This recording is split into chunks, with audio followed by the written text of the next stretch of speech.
Let me show you the best features I found for JBL Tune 720. So to access those features, we need to open our JBL headphones app. You can download it from Google Play Store or App Store, depending on which device you're using. And make sure that your headset is connected to the app, to your phone, and then you'll be able to open it right here. Now, the first thing we're going to cover is equalizer. If you enter it, then you'll be able to switch between different presets that are pre-installed, or you can go down and then look for the equalizer presets that are custom. You can create them by clicking on this plus button and adjust different levels for your equalizer.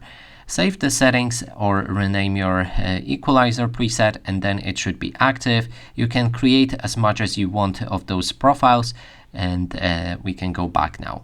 Next thing is voice aware. If you activate it, then you'll be able to hear your own voice during a phone calls. So if you speak, you'll be able to hear what you're speaking, basically.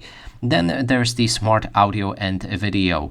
We can switch between audio mode, which gives you the best quality for music or multimedia, or you can go with the video mode, which gives you low latency and the fastest response of a sound on your headset. So honestly, that would be everything worth mentioning for this headset.